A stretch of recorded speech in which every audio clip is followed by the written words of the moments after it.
I was like, bro, what do you fucking mean? That's a lot also for like what the actual plot is. Girl, are you fucking dumb? What do you mean? What do you fucking mean? I love that we have these conversations. I don't love watching it play out in these books though.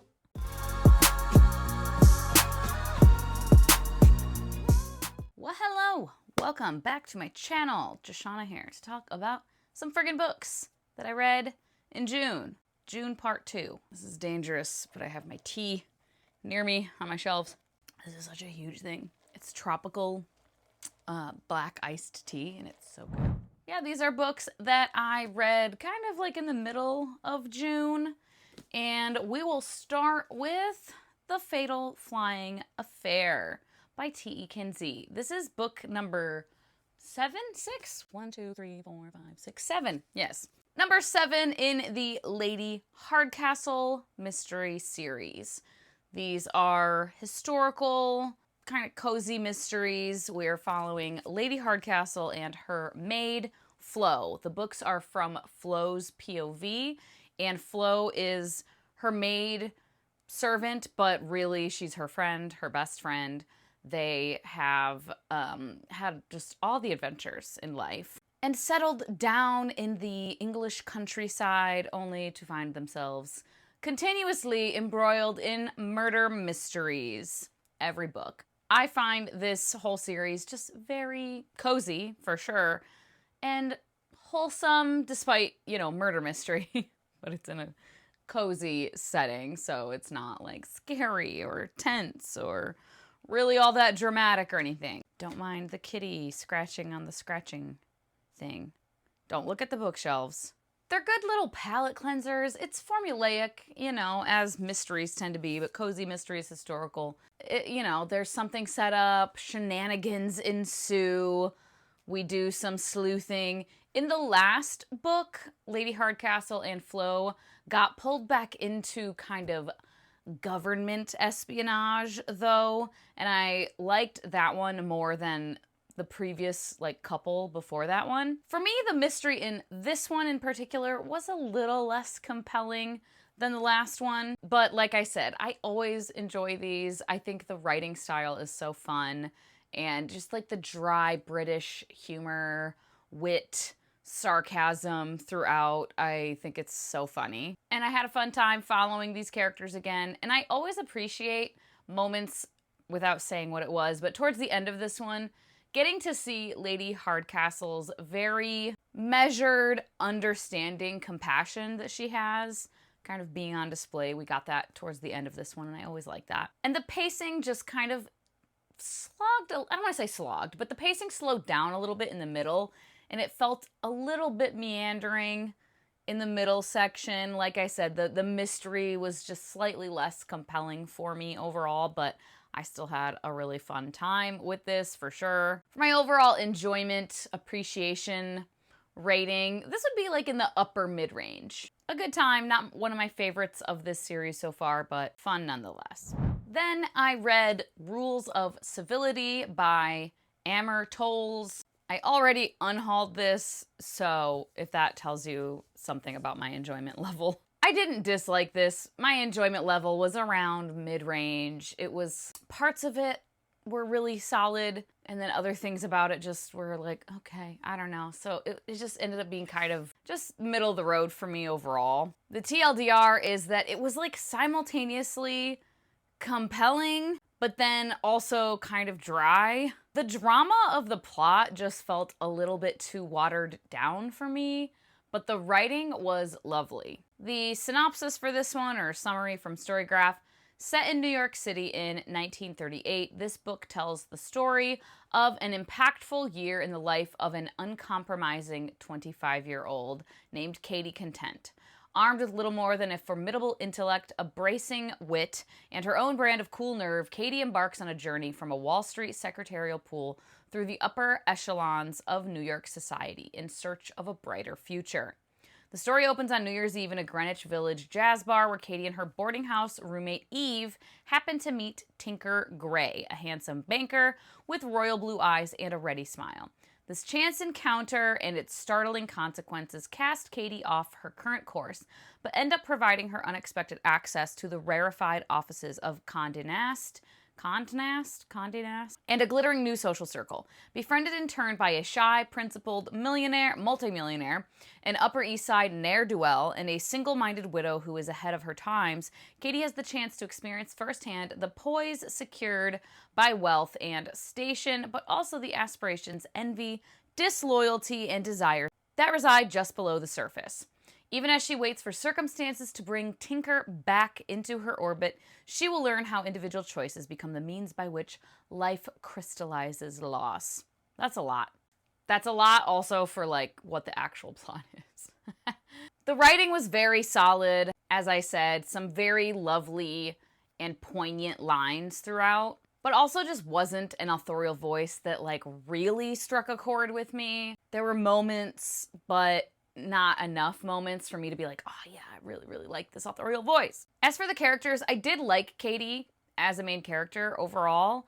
However, I also didn't really feel super connected to any of the characters, like I was getting enough of them to be super invested. There was just like this weird level of detachment that I kind of felt.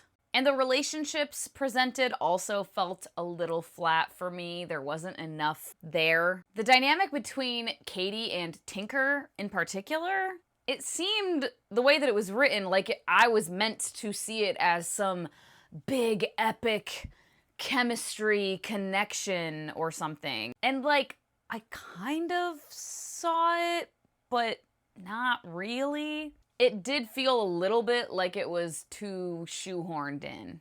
And the way that Katie interacted with people in general, a lot of, like, it's this literary thing. When literary fiction hits for me, it really hits. But then when it doesn't, I'm just left being like, all right, I get it. You're vague and mysterious. Like, they speak in a way, like, authors write dialogue in these, like, oh, very poignant, profound literary works. Dialogue that doesn't sound anything like how real people talk. And sometimes it can be beautiful and, you know, you're doing a thing here. I get it. Sometimes it works, but sometimes for me, it just seems like weird-ass random dialogue that is not how people actually speak to each other. And for the plot, there was just a lot of, like, flitting around, a lot of kind of random going from place to place and thing to thing without any real grounding in anything. But I was compelled to keep on reading. I didn't feel like it slogged at any point as far as the pacing of it. I found it to be a page turner despite being like, okay, we're just kind of hanging out, I guess. I can get down with that sometimes, as you've seen recently. Like, there's plenty of books I've been reading recently where, like, not a lot really happens, but I don't mind if we're doing something thematically that I really, really like. In this, my intrigue was there. Like, my interest in, like, what's gonna happen. I guess the tension and mystery of, like, there wasn't a big mystery happening, but just there was tension built of where is this going?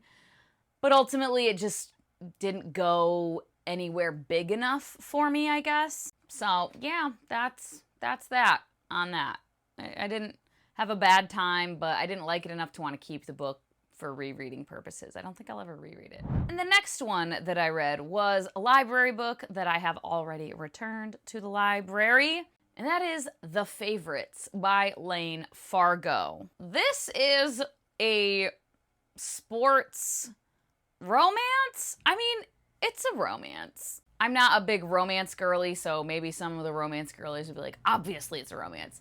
And I would say it is. I would categorize it a romance. But yeah, it's like sports focused. The TLDR here is this is not a new favorite by any means, and probably not something I would ever reread. But honestly, maybe if I'm in the mood for something like this, maybe I would reread this. It was a freaking drama-filled page turner for me personally. Just an entertaining, good-ass time. And yeah, if it's a romance or not, I don't know. I get it because of the ending, and I'm sure romance girlies would be like, it's It's totally a romance. It's like a toxic hot mess. It's a Wuthering Heights like comp title. That's one of the comp titles. And I fully agree. Like just toxic nonsense in this relationship. We're following two people who met when they were kids, grew up with very rough lives in different ways. One was a foster kid in the system, bouncing around, suffered some traumas from that. The other one, her mother passed when she was very young. Father raised her to the best of his ability. Brother was an abusive asshole and also an addict and things there. But they come together to ice skate together, training to become champions. And their names, you'll see the Wuthering Heights, their names are Kate and Heath. And they are very toxic together. And their relationship drama creates drama in their ice dancing careers, which culminates in this very big scandal. We see all of this playing out kind of, not really dual POVs, sort of though, but part of it is Kate telling her side of the story on the 10-year anniversary of this incident, alongside snippets from a documentary that is being released. So the very beginning of the book, we're with Kate, and she's like, I'm going to tell you my side of the story because this documentary is coming out, and I want you to know the truth. But then we are getting clips, like interview-style, script-style clips of the documentary. And they're interviewing their peers, people they danced with, skated with, coaches, other people in the industry, and we're seeing things play out that way. And yeah, I mean, if you can get behind following a couple like this in a messy, immature, toxic as all fuck relationship amidst this setting of a very cutthroat, competitive sports industry, you'll probably have a fun time with this, like I did. The authorial voice wasn't anything particularly striking. Serviceable writing to tell this story and keep my interest along. I didn't have any issues with anything in that regard. And then the characters. So I really liked kind of a side character, Ellis Dean. I saw after I did my review, as I want to do, like I always say, I do tend to go look at other reviews to see just like what are the vibes, are people liking it or not? And a lot of people hated Ellis, and I was like, I thought he was fun. He was ridiculous and messy as all fuck and petty as all fuck. But I don't know, in a book like this that is severely Wuthering Heights coded, like they're not nice people. They're not good, kind, compassionate people. They're entertaining. And my God, Heath, yeah, he fucking sucks. Like, he sucks. The whole time I was like, use your fucking words. Say how you feel once, even one time. Just calmly use your words to express what you're thinking and feeling. Oh my God. And he's so possessive and jealous, paranoid, immature. I mean, again, very Heathcliff coded, obviously. And Kate, unsurprisingly, is not a lot better. She is incredibly abrasive just in general to everyone around her. She's just always on the defensive. But I also kind of liked her. I kind of liked her, like, fuck it and fuck off energy that she had. I found it, again, fun, entertaining. I will say I don't think there was immense depth with the characters. Heath in particular, I feel like we could have gotten to know him a little bit more. Obviously, it makes sense that I felt like I knew Kate a little bit better because she was telling her side of the story. But also, like, for what the story was, I feel like it was a sufficient level of depth to the characters. And for the plot and the pacing, I mean, I couldn't fucking put this thing down. It just really worked for me, the narrative structure of it, with these interviews interspersed throughout. I, like, just wanted to know what was gonna happen. And without spoiling anything, of course, I will just say that for me personally, the ending, I did feel slightly underwhelmed for reasons. That's all I'll say about that. Looking back, there was definitely some subtle foreshadowing to what, like, this big incident was. And then right before it, there was some more obvious foreshadowing where you're like, wait a minute. And, like, I was getting hyped, like, oh shit, is that what's going on? What the fuck? But yeah, ultimately, like, for the ending, I kind of just wanted something a little different to happen, I guess. Themes here, obviously, of just, like, competitive sports. That's, like, a big thing. And, like, when you're in this, like, elite level, the intense pressure felt, the rivalries, how cutthroat things are, pressure in general, ambition, toxic, obsessive love is largely on display. And then also a lovely message of, like, finding true satisfaction and happiness in life and, like, what you really want for yourself in life. So yeah, my enjoyment of this and my, like, appreciation level, my enjoyment level, I put this in the upper ranges for what it was. You know what I mean? I wasn't expecting it to be some, like, profound, deeply moving story, and it wasn't really, but it was a fun time, I thought. I had a good ass time.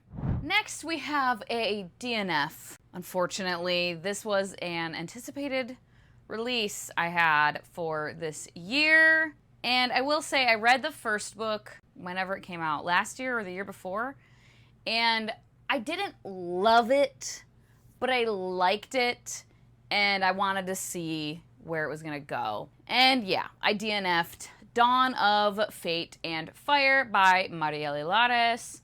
I DNF'd, let's see when. I DNF'd at 33%, so I did give it a good old college try. I just wasn't getting invested enough at all. And that was kind of a problem I had with the first book too. The first section of the first book, some people didn't like the first section as much as the second. I loved the first part.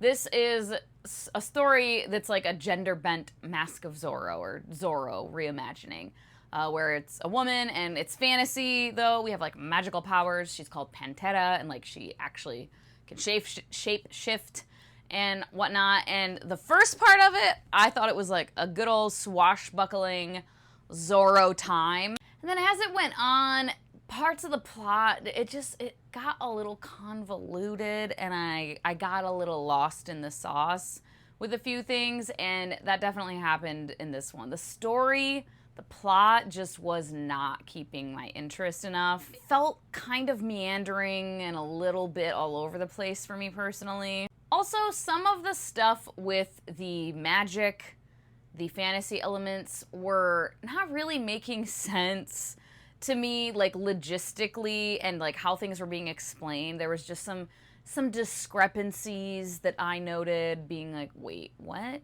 We also have a lot of Nahuatl, I think is the pronunciation. It's like an indigenous Mexican language and culture. And we have a lot of Nahua words that are incredibly difficult for my English ass brain. I had to give nicknames to people and things because I just kept getting caught up on my brain being way too focused on how do I pronounce that? Because it's just so outside, obviously, of the realm of my English brain, my English speaking mind and understanding of, like, just pronunciations.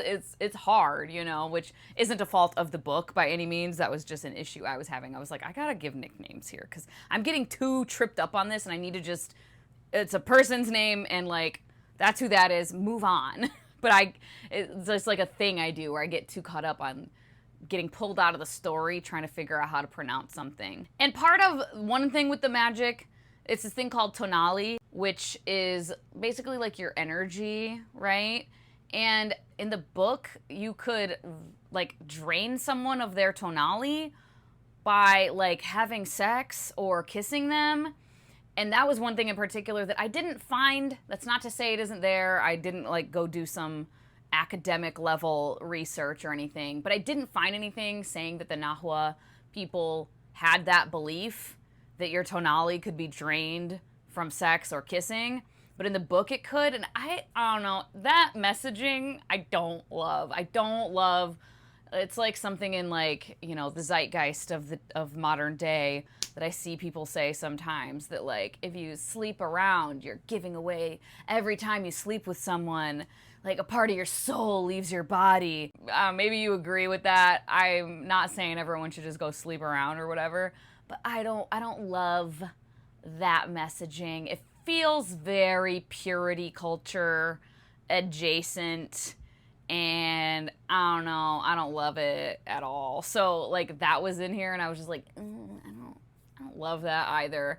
That's not why I DNF though. I DNF just because the plot was not grabbing my interest and it just felt a little bit all over the place. So very much a bummer because I really wanted to love this series.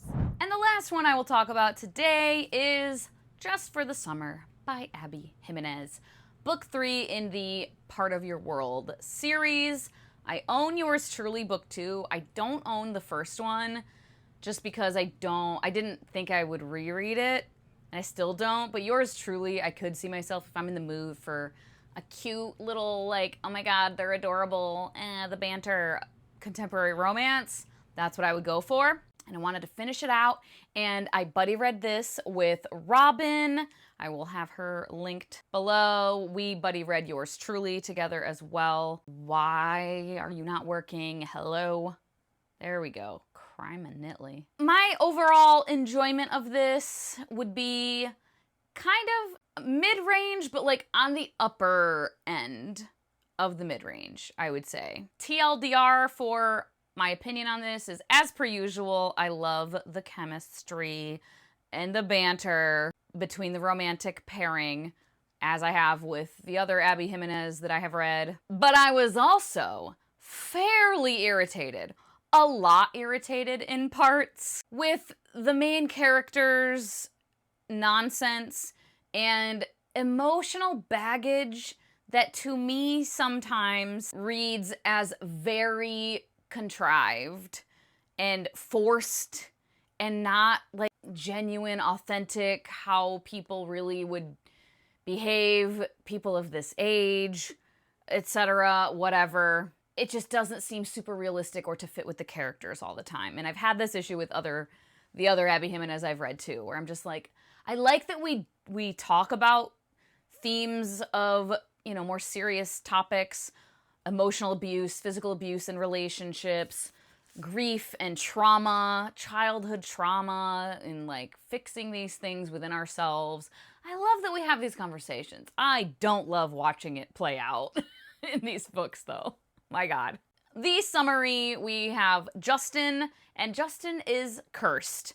Every woman that he dates finds her soulmate right after they break up. And then when he comes across Emma, also claiming to be cursed in such a manner, he suggests that they date each other and then break up to try to like cancel the curse out. And she agrees. And she's a traveling nurse, always working and moving around with her best friend. She decides to truck on over to where Justin lives just for the summer to take a nursing assignment there with her friend, living on this little lake cabin. And what starts as this little temporary summer fling gets very, very complicated by Emma's toxic ass mother showing up and Justin becoming guardian to his younger siblings due to shit going down in his family. And despite their plan to just date to break up, they start to have feelings for each other, of course, and it makes them wonder if fate maybe brought them together.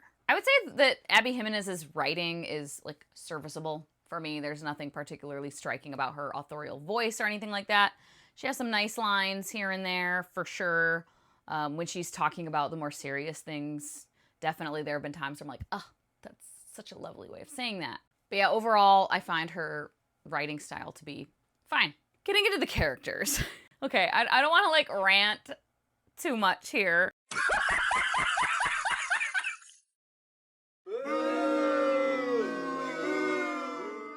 I want to start by saying I did not hate these characters. It's probably going to seem like I did, and you're probably going to be like, Deshauna, did you actually like this book? And like I said, I feel like this happens with every Abby Jiminez book that I have read, where I love the characters' dynamic, and I might even like the characters overall, individually, but there is just something that sticks in my fucking craw with them. Starting with Emma, like, okay, listen, I get it. She has some pretty serious trauma, all right? It is very valid and understandable that she still has some emotional baggage, some shit to work through.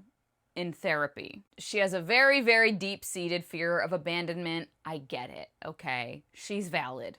But if you don't want any information about the book, if you're gonna read it, then obviously, like, skip me talking about the rest of this.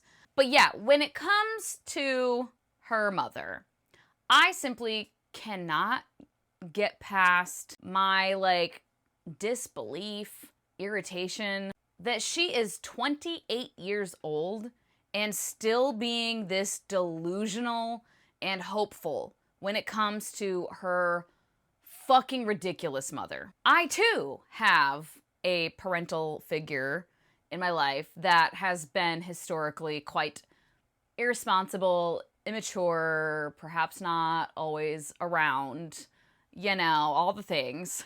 A bit of an absentee parent throughout my entire childhood. And like by the time I was a teenager, I had learned not to be shocked to my core if this person didn't show up for me. You know, can it still hurt and sting? Of course, duh. But there's no like shock and like, what? Like, you know, you learn, sadly. Like, yeah, I probably shouldn't like expect too much here. You can hope. I totally understand like having like that little like, well, it'd be really cool though if they did. But like, you don't actually expect it. You don't. And you also stop making excuses at a certain point. And you stop accepting excuses from them. For me, personally, I don't hate this parent that I'm talking about by any means, by any stretch of the imagination. But I just kind of got to a point of like, it is what it is, you know? This person has their own unresolved shit from their own childhood probably, and like, that's why they're the way they are now, and it is what it is. And sure, would it be nice to have a different relationship? Yeah, but, you know, I'm not dumb. Like, there's a pattern, and you learn from the pattern. And when you're 28, you cannot, I don't buy it, that you're still, like, oh my gosh, no, they're totally gonna. Like, girl, you know she's not. You know she's not. And, like, when some shit goes down, and she's literally still like, oh, we need to talk to her to find out what the truth is. Girl, you know what the truth is. The truth is she fucking lied. Again. As she literally always does to you. Like, what do you mean? Are you 9 years old? No, you're not. You're 28.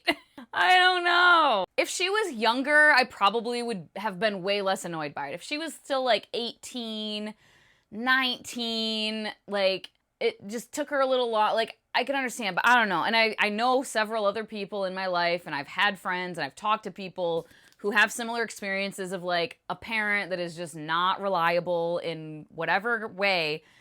You're not 28 years old still holding out this, like, intense hope and expecting them to be better. You're not expecting them to come through this time. Like I said, I can understand and think a lot of people still have that like little tiny glimmer of like, I'd be nice, you know, and like if they don't come through, there still can be a little bit of like, it still doesn't like feel great or whatever. But you're not sitting here like, no, like her friend is being like, dude, you know she's not gonna show up for you. You know she's not reliable. No, she's different now. She's totally different.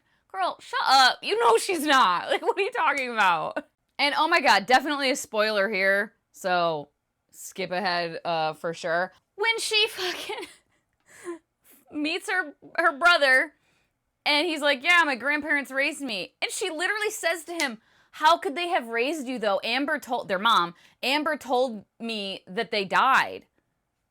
Girl, are you fucking dumb? His ghosts raised him. He's telling you that a ghost raised him. Amber lied! Like, I just can't fathom this 28-year-old being like, they couldn't have raised you. They're dead, though, she said. Oh, okay, I imagined it. I imagined them raising me. I'm telling you facts right now that should make it click in your brain that your mom is a fucking bitch who lied to you your whole life. Like, what? I just was like, what are you talking about? I was so, oh my god. And I also could not. I was so put off. I could not stand how standoffish and fucking rude and weird Emma was to her best friend's parents, who took her in and, like, adopted her and raised her when she was, like, in middle school. Like, they literally raised her, and then she didn't even want to go back home for their wedding anniversary. She was being all like, I don't know, I don't think I can. They're not my real mom. Like, girl, what? Even if they're, like, they didn't raise you, it's your best friend's, your, like, sister, basically. Like, that is your ride or die bitch. You guys live together, work together, you've been best friends for, like, 15 years or whatever the hell at this point, and you're, like, being all weird to her moms? Like, just because they're not your real mom and you have such, like, deep-seated weird-ass issues with your mom? Like, I don't know. And, like, okay, fine, whatever. She's got this problem where she can't fucking have a relationship with them. We never got any resolution to that, though. Like, there was never a conversation of, like, I'm sorry, I was so shitty and weird to you guys for 15 fucking years, when all you did was try to be there for me. Like, nothing. We just brushed that completely off. We just had her be shitty about them, and weird, and, like, very off-putting, unlikable to me. I was like, girl, what the fuck is your problem? Like, what? And then we never, like, had a conversation about it. She never even said anything to Maddie, her best friend, about it. Like, hey, sorry I've been so awkward and strange and weird and, like, shady to your moms who've done nothing but try to fucking be parents to me and love me. I realize I have issues. Like, nothing. We just, like, let it be. And I did not like that. And, yeah, on that note, again, it seems like I fucking hated this girl, but I swear I didn't. But she constantly talks about how everyone she's ever loved has abandoned her. And I'm just like, bitch, where? You have this best friend that you met when you were like, I think 12, 13 or something, when her parents took you in as a foster kid. She's always been there for you, like, bar none, no questions asked, like, more than she probably needs to be. She's followed you around the country because you're so, like, you can't be tied down anywhere at any point in time, and she just is like, I need to be there for her because she's got problems.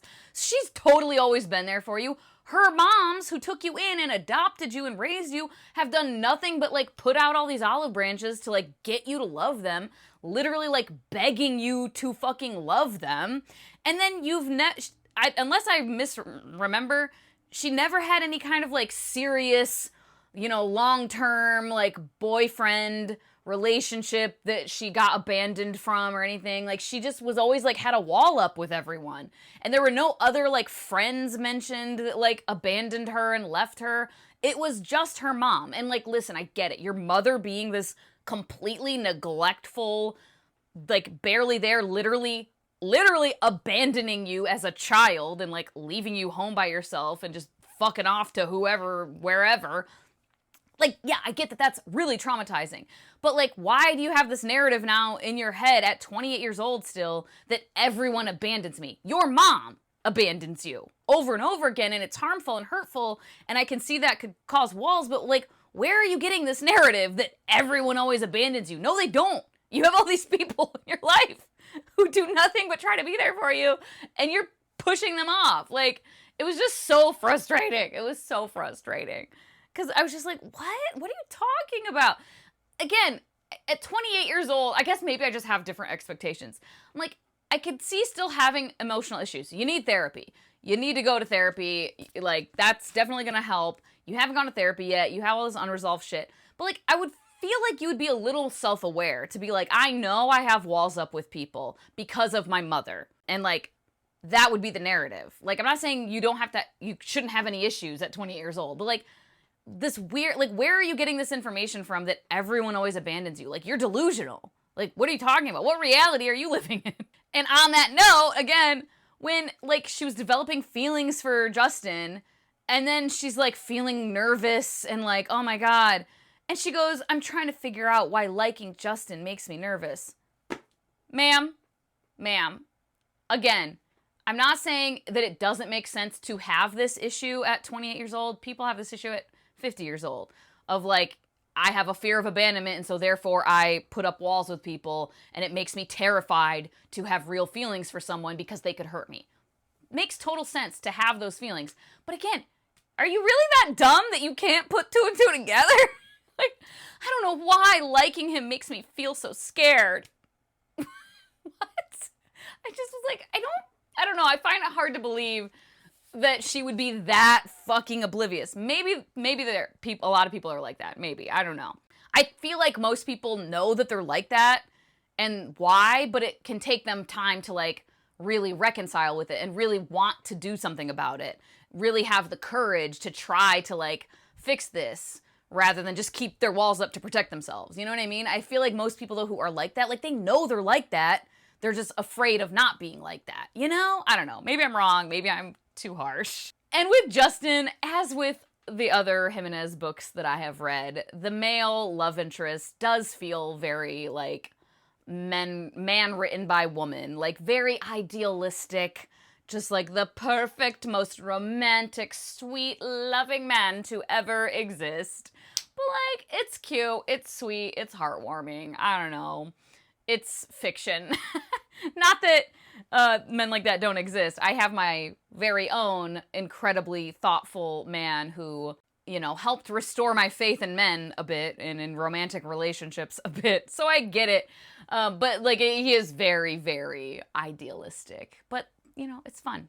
But again, with him, I take issue with what feels to me like an incredibly contrived, not very realistic, genuine emotional baggage situation. And again, spoiler for things. With the whole situation with his mom, I was like, bro, what do you fucking mean that it never fucking occurred to you that your mom could have been so deeply affected by her fucking husband's sudden death from a car accident with a 5-month-old baby she had at the time? Like, when they're having this conversation about, like, his mom's going to prison for embezzlement, he's, like, so pissed at his mom because, I don't know why she did this and she's fucking up our whole family. Like, okay, fine, whatever. But then Emma is like, oh, and when did this happen? And he's like, oh, like, 5-ish years ago, or whenever it happened. And she's like, oh, and when did your dad pass away? And he's like, oh, that same year. And she's like, do you maybe think that she was deeply affected and had trauma and was struggling? And also, how old was your youngest sister? And he's like, oh, 5 months. And Emma's like, she could have been, like, she could have had postpartum depression as well. But now she's got, like, 3 young children, 1 adult child, but 3 very young children, 1 who's an infant still, husband gone. And then she goes and suddenly does this criminal act that she never had done anything like this before. And he's like, oh, wow. It never fucking occurred to me that these things could be related. And I'm just like, what do you mean? What do you fucking mean? Like, literally, are you dumb as a box of fucking rocks? I can't. You're 29 years old, and in all other areas, you are incredibly emotionally intelligent. You know, in your romantic endeavors and whatnot, and with your friends and everything. You are a very mature, very emotionally intelligent person. And this didn't occur to you? Not once? Like, what? It just felt like, I don't buy it. I don't buy that this character would be like, oh, wow, I never thunk of that. Like, I don't know. It just didn't vibe with me. All of that shit. But again, the fucking chemistry between the characters was like so fucking adorable. I pick this type of a book up for the romance of it all. I don't read contemporary romance very often. And usually it's because I don't buy the romance, or there's like a super annoying 3rd act breakup, miscommunication, lack of communication. And there have been some elements, but they're very short-lived with my experience with Abby Jiminez. The 3rd act breakups, like, don't really bother me too much. There might be little things I'm like, okay, but again, they're pretty short-lived and whatever. But yeah, just, I buy into the romance, like, fully. I fully buy into these romances. I'm like, they're so fucking cute! Oh my god! So, like, that's what I go into it for, and I'm satisfied with that, you know? But yeah, so that's why, like, it kind of evened it out. If there had been less, like, of the emotional trauma stuff was annoying, like if it was less annoying to me, I probably would have this as like a favorite of the year because of the romance. But man, that shit, I was just like, shut up. I have yapped long enough today, so I will end it here, and probably the next time I do a wrap-up will be actually done with June. If you've read any of these and have any thoughts to share, please do so down below. You can leave an emoji if you just would like to say hi and let me know you're watching. As always, thank you so much for your time. Hope you have a wonderful day, and I will talk to you later. Bye-bye.